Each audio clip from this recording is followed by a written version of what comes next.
Hello beautiful people, welcome back to my YouTube channel. If you guys are new here, my name is Gianna Lian and I basically just bring you along throughout my life.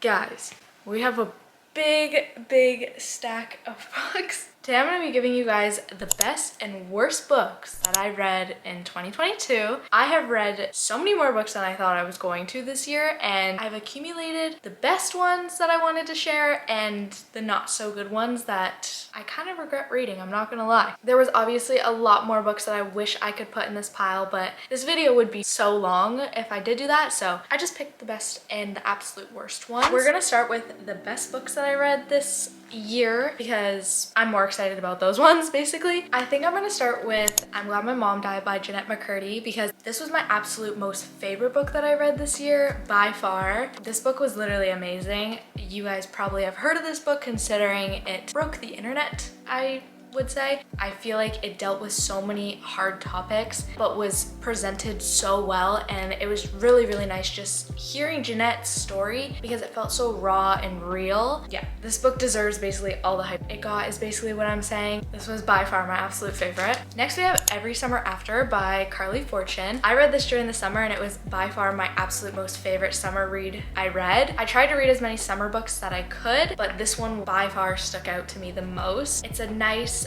friends to lovers romance set during the summer, and all the elements just screamed summer. I think this book represented summer perfectly and it just made me so happy reading it. But yeah, it was a super lighthearted read, and I know Love in Other Words is very similar to this. Apparently, I have not read Love in Other Words, but for right now, this was just so amazing, and I loved Carly's writing. So, highly recommend if you need a summer book or just a feel-good book in general. And Sam, the guy in this book, is my favorite book boyfriend ever. He was just a complete gentleman, and I absolutely loved him. So yeah, loved that one. Next, we have The Silent Patient by Alex Michaelides. I have no idea how to pronounce his name, but this was an amazing book. I really wanted a good thriller, and I'm so happy that I picked this one up because this was by far my favorite thriller that I read this year. I was not expecting the ending, the whole plot twist. A lot of people say that they guessed it, and it was predictable, but I didn't see any of it coming, to be honest, so it was kind of crazy, and it definitely took me by surprise. And it was a super short, fast-paced mystery thriller as well, so I just fell in love with it and also really liked his writing as well. I think the whole plot of the book just made sense and was so enjoyable, and by far my favorite thriller, so I knew I had to include this into my stack. Next we have Winter Girls by Laurie Halse Anderson, and I've had this book for a while and I finally actually just read it recently, and I'm so glad I picked it up. I actually tabbed it. I don't know if you guys can see. This book was so beyond relatable. Check trigger warnings if you guys do read this book, but I had to include this into my pile even though I literally just read it. It was amazing. How the author set up this book in the different timelines and just how she wrote the whole story, it all came together so nicely, and I didn't want anything else more from this book. This was a 5 stars for me, like all of these. All of these I chose were 5 stars. This one really stuck out to me. So it deals with eating disorders and recovery and a bunch of drama surrounding that with relationships of family and friends, and it was a very good book, and I definitely want to pick up more of her books because she does have a decent amount. She also wrote Speak, which is another bestseller from her. I definitely want to pick that up in the future. Next, I don't think it would be okay if I didn't include this into my best books of 2022 because I have Mary Jane by Jessica Anya Blau. This one was forever my favorite book of the year until I read I'm Glad My Mom Died, but this book was just the perfect vibes. It's set in the 1970s, so it definitely is in the older time period, but it gave all those vibes, and just it felt so cute and heartwarming when I read this because it's very character driven, so I really was able to connect with all the characters, and that to me just felt so special. Normally I like a plot driven book, but this one was definitely an exception because my whole heart goes into this book. I constantly think about this book, and it was super fast paced as well. Pick up this book, guys. It is well worth it. Another book that I have in my best books is What I Lost by Alexander Berlard. This is also a very relatable book to me. Check trigger warnings on this one as well. I tabbed this one as well. I actually did annotate this one. I wrote little notes to myself.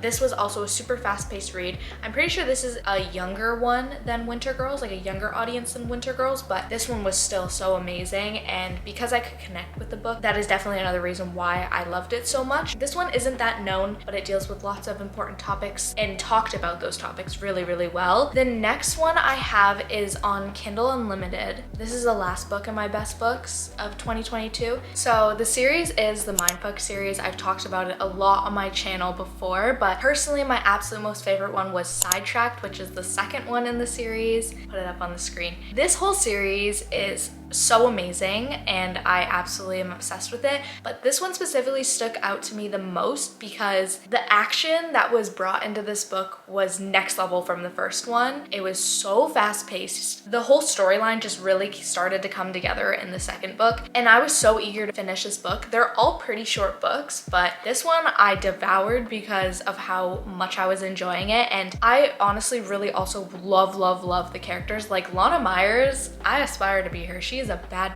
so she is just such an amazing character throughout the book, considering she is one of the main characters. But even the whole storyline, I've never read anything like it, and I was really happy when I picked this. Okay, now that I went through all my best books, the worst books that I read of 2022, there isn't as many, but there definitely is a few, so I'm gonna share those with you. But the first one is on Kindle Unlimited, and it's The Sweetest Oblivion, which is the first book in the Man-Made series. I have also talked about this book pretty frequently on my channel, and it is probably the absolute worst book that I read this year. If I had to choose one, that one would definitely be the worst one. It was not the book that I thought it was going to be when I was going into the series. I thought I was really gonna like this series. It was a nice mafia romance, but it wasn't what I expected at all. I felt like the characters had no connection whatsoever. I just really was not vibing with this, and I was actually pretty close to DNFing it, I'm not gonna lie. So that is the worst book out of all of the books I read this year. Next, we have the third book in the Summer I Turned Pretty trilogy series, We'll Always Have Summer by Jenny Han. And I really enjoyed this book, but the third book just really did not do it for me. I think it ruined the series for me, to be honest. The first book is still one of my favorites, 5 stars for me, but the last book, I just really did not like the whole ending to the series. I think it was very drawn out. Honestly, I felt like this book wasn't even needed in the series. I felt like the characters just got really boring. Like, I don't really know what else to say about it because I just really didn't enjoy it. I think I gave this like a 2 stars. Yeah. Next, we have American Psycho by Bret Easton Ellis. I was raving about this book before I picked it up and read it because when I picked up this book, I was so excited, but I DNF'd this. This is the first book I've ever DNF'd, and I was so sad to do it because of how excited I was, but I made it like halfway through the book, but at that point, I was really over it. He was very obsessed with fashion and suits, which I feel like all the other reviews I've read and watched, I feel like a lot of people don't talk about this part, is that in every single scene that you basically are presented with in the book, he talks about what everyone is wearing and a lot about suits and specific brands and colors and fabrics and all these things and specifics about suits that I honestly did not care to know. Maybe I'll watch the movie. The book was not it for me, and I'm so sad that this was the book I DNF'd because I hate DNFing books and never have done it until this book, so.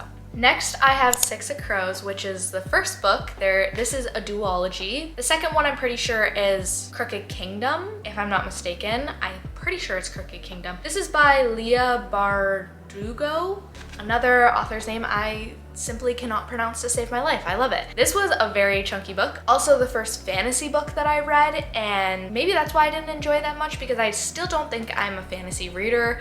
Hopefully in the new year I can get into it, but this year I just couldn't. I think that this book is really good.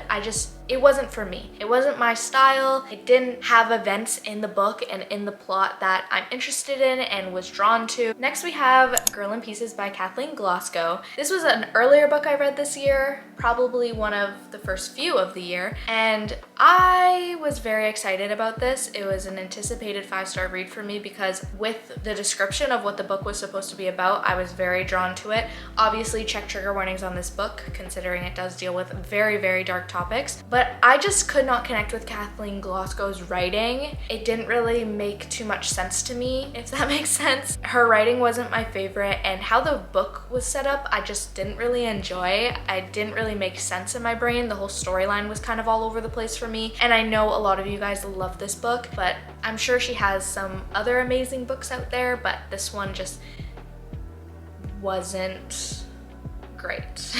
The last book I have of the worst books I read in 2022 was Love in the Time of Serial Killers by Alicia Thompson, and I did a reading vlog on this one. If you guys have not watched that already, go watch it. It's a pretty fun video. I did not enjoy this at all. This book was probably the most boring book I read in 2022. The writing was good. I really enjoyed the author's writing, just the whole storyline was just really, really boring. All the characters were boring. They seemed like they lived the most boring lives ever. There was nothing exciting about any of their lives. Yeah, I'd say the only good thing about this book was the cover, considering how beautiful the cover is. Besides that, it was not a good book at all and extremely forgettable. I don't even remember how this book ends. I remember a few key points from the book, but it just was so boring and so annoying. I do not recommend this book for you guys because it most likely will put you in a slump. I'd stay clear of this book, and it's definitely not worth the hype. Yeah, those are all the books that I've compiled into my list of the best and worst books that I read in 2022. I'm so excited to see what the new year brings and how many new books I'm going to pick up and new releases. There's a lot of new releases coming out in 2023, and I am so excited to get my hands on them and read them. But I think I had a really, really good reading year. This was the first year that I got back into reading, and I'm so happy that I did. Let's see what 2023 brings in the reading community. I really, really hope you guys enjoyed today's video. I'm sorry it's kind of all over the place, but if you guys enjoyed, please make sure you like, comment, subscribe, all that YouTube stuff you guys know how to do. And I also want you guys to let me know down in the comments your best book you read in 2022 and your worst book in 2022, because I want to see if we read the same books and if we have the same opinions. And I would also just love to hear from all of you guys in the comments. With that, I hope you guys are having an amazing, wonderful day, and I will see you next time. Bye!